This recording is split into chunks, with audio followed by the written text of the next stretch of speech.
करें सम्मानीय भवन जितेंद्र सिंह।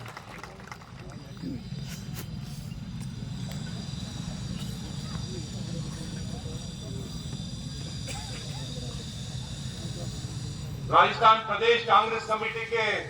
बहुत ही ओजस्वी अध्यक्ष, जिनने भारतीय जनता पार्टी मुख्यमंत्री मंत्रियों को बिल्कुल कठेड़े में खड़ा कर रखा है, सम्मानीय गोविंद सिंह जी डोटासरा साहब, हमारे अपने राजस्थान विधानसभा के अंदर विपक्ष के नेता टीकाराम जी जूली साहब, जिला कांग्रेस कमेटी के अध्यक्ष योगेश जी मिश्रा साहब, भजन लाल जी जाटव साहब, उमेदी राम जी बेनीवाल साहब, संजना जाटव जी हमारी बहन, आर्यन जुबेर साहब, आदिल जी, रोहित बोरा जी, दीपचंद जी खैरिया साहब, ये सारे नाम इसलिए ले रहा हूं, ये सारे जितने भी हमारे साथियां हैं पूरे प्रदेश से, पूरे जिले से, ये आपका सम्मान करने के लिए, आपसे निवेदन करने के लिए, तो आप सबों के सम्मान के लिए आए हैं, इसलिए उनका नाम मैं ले रहा हूं। क्रांति मीना जी, ललित यादव जी जो हमारे माननीय विधायक हैं मुंडावर से, रुपेंद्र सिंह जी कुन्नर साहब, अनिता जाटव जी, हमारे गैदर साहब, मांगीलाल जी मीना साहब, विकास चौधरी जी, देवेंद्र जी घन साहब जो हमारे माननीय विधायक हैं और राजपूत समाज से, हरियाणा से इतनी दूर से पधारे हैं हमारे बीच में, हमारे शिखा मीन जी, रमेश जी खंडेलवाल साहब, जसवंत गुर्जर जी जो हमारे यहाँ के इंचार्ज हैं, अजीत जी यादव साहब, नेमीचंद जी फौजदार साहब जिनने बहुत ही ओजस्वी भाषण दिया, विनोद जाकर जी, शकुंतला रावत जी, गंगावत जी, राजेंद्र गंडोड़ा साहब, अमर सिंह जी जाटव साहब, धर्मेंद्र जी राठौड़ साहब, शौरीलाल जी मीना साहब, नसरुल खां जी हमारे प्रधान, विनोद कुमार जी हमारी प्रधान साहिबा, खान साहब, लियाकत जी, हिम्मत चौधरी जी,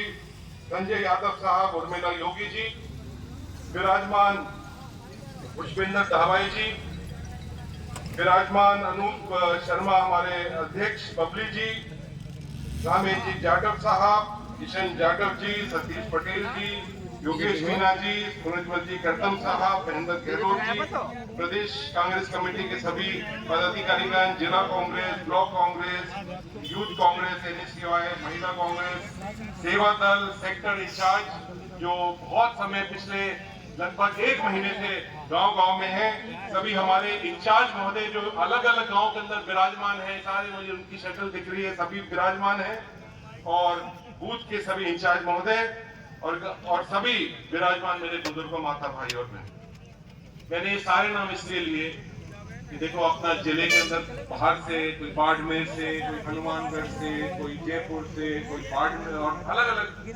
जिलों से पधारे हैं, हरियाणा से पधारे हैं, सब लोगों का हम स्वागत करते हैं। जैसे मेरे पूर्व वक्ताओं ने आपके सामने बात रखी, मैं आपके सामने सिर्फ 2 शब्द रखना चाहूँ। तो जुबेर खान जी हमारे परिवार के सदस्य, जितने भी यहाँ लोग विराजमान हैं रामगढ़ विधानसभा के और पूरे जिले, हर जाति का, हर धर्म का कोई भी व्यक्ति विराजमान होगा, और चाहे वो किसी का भी वोटर हो, यहाँ तक कि भारतीय जनता वोटर बीजेपी का भी कोई वोटर होगा, तो उससे भी आप पूछ लोगे कि जुबेर खान जी के बारे में बात करोगे तो उनके बहुत अच्छे शब्द निकलेंगे, और वो भी उनको एक तरह से मान और सम्मान देते। 35 साल उस व्यक्ति ने रामगढ़ की सेवा में कभी भी जाति का नहीं, धर्म का नहीं, और किस तरह का यह चुनाव होता था मैं जानता हूं कि रामगढ़ का चुनाव किस तरह होता था, इस तरह के भाषण के अंदर जहर उगलते थे भारतीय जनता पार्टी के लोग, लेकिन चुनाव जीतने के बाद वही लोग जाते थे जुबेर जी के पास कि हमारा छोटा सा काम है, हमारा छोटा सा रोड बनवा दो, हमारा एक हैंडपंप दो। वो ऐसा नेता था जिसने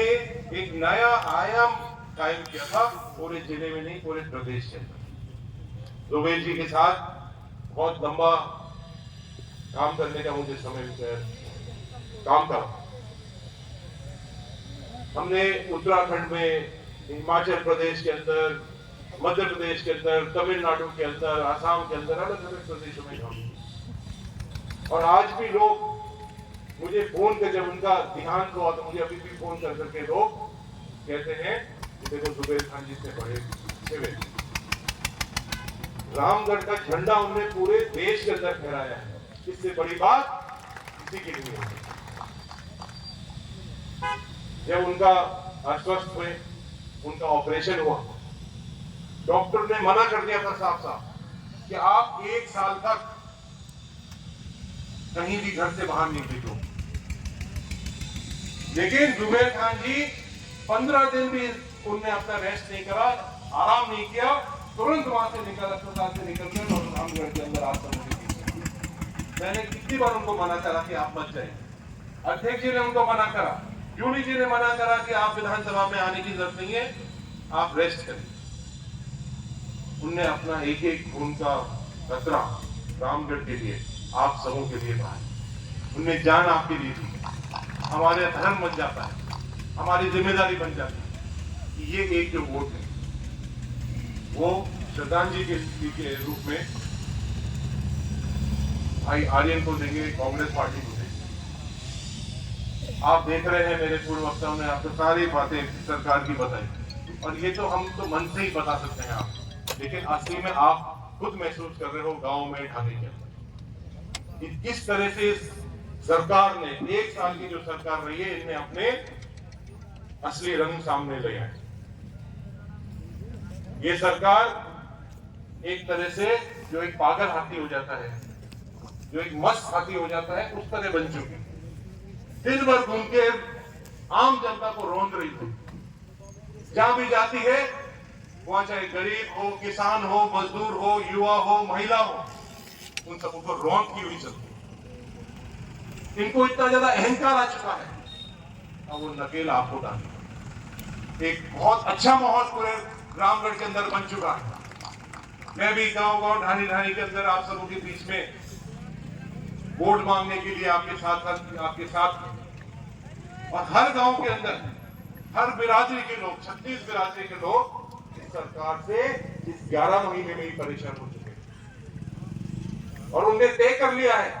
कि भारतीय जनता पार्टी का कोई वोट मांगने आएगा तो पहले तो ये 11 महीने का हिसाब देना पड़ेगा, उसके बाद वोट की बात करेंगे। मैं आपसे निवेदन करने के आया हूँ, हम सब हमारे प्रदेश अध्यक्ष जी की बात सुनना चाहते हैं। हम सब तो रोज ही आप एक दूसरे से बात करते रहते हैं। आप सब लोगों ने जो कांग्रेस पार्टी के ऊपर आपने हरदम विश्वास करा है, आपने परिवार माना है, सुबेर जी का पूरा परिवार आपका खुद का परिवार है, उसके लिए मैं एक बार फिर आपसे निवेदन करता हूँ कि आप भाई आर्यन जी को जिताएंगे और ऐसे मतों से जिता के जाएंगे जैसे पूरे देश के अंदर और पूरे प्रदेश के अंदर ये आवाज जाए कि ये जो सरकार है, ये निगम की जो सरकार है, इसको हम नकेल डाल रहे हैं, इसके ऊपर अंकुश करेंगे। बहुत बहुत धन्यवाद। जय हिंद और जय भारत।